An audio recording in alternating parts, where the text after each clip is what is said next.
Bienvenue à tous. En moins de 10 minutes, révisons l'étude de la semaine.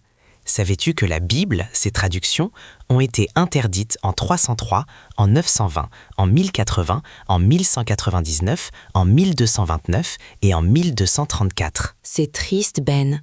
En Corée du Nord, on dit même que posséder une Bible est illégal et peut mener à l'arrestation ou à la mort. Pourtant, Dieu a protégé sa parole malgré toutes les attaques, passées et présentes. Donc, on devrait vraiment chérir la Bible, la lire chaque jour et vivre selon ce qu'elle enseigne pour grandir en Christ. La Bible raconte comment Dieu, notre Créateur, veut nous rapprocher de lui. Oui, tu as raison. Le but principal de Satan, c'est de nous empêcher de lire la Bible, parce qu'il veut nous éloigner de Dieu et nous empêcher d'avoir une foi solide. Il sait que l'étude de la Bible et la prière sont les armes les plus puissantes contre lui. Éphésiens 6. C'est exact. Jésus lui-même a utilisé la parole de Dieu pour vaincre Satan. Lis Matthieu 4. Quand on néglige la lecture de la Bible, cela affecte aussi la façon dont on traite les autres. Lamentation 3 nous rappelle que Dieu nous aime même quand nous ne passons pas assez de temps avec lui dans la lecture de la Bible et la prière. Alors, que devrait-on changer ? Bonne question. Quand on étudie la Bible, on ne peut pas juste choisir les versets qu'on aime et ignorer ce qui nous dérange. Dans 2 Timothée 3, on lit que la Bible vient directement de Dieu. Donc, on doit accepter tout ce que la Bible enseigne. On doit mettre de côté notre raisonnement humain, faible et limité, et vivre selon la sagesse et la volonté de Dieu révélée dans toute la Bible. Exactement. On doit lire la Bible avec le désir d'apprendre et non avec l'orgueil qui nous éloigne de Dieu. Et la vérité dans tout ça, beaucoup disent qu'il n'y a pas de vérité absolue. Personne ne semble savoir ce qui est vrai, mais nous le savons. La vérité, c'est Jésus-Christ. Jean 14. La parole de Dieu est pure, vraie et éprouvée 7 fois.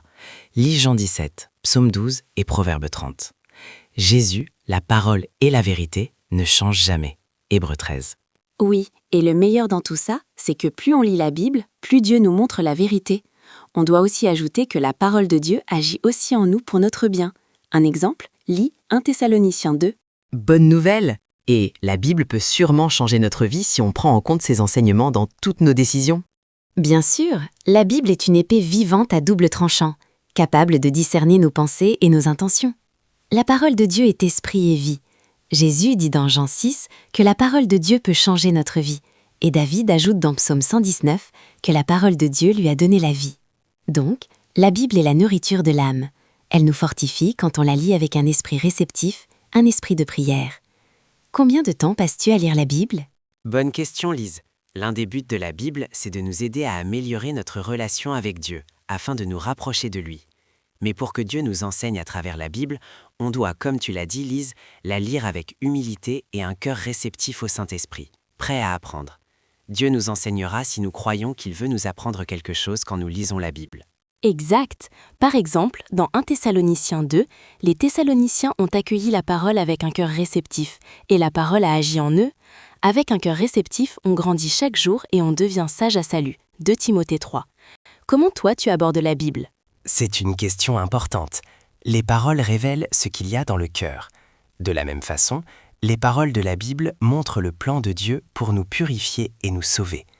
Ellen White dit dans son livre Éducation qu'on ne doit pas voir la Bible seulement comme un livre de bonne valeur. Oui, on doit laisser la parole de Dieu former nos pensées, nos actions et nos paroles.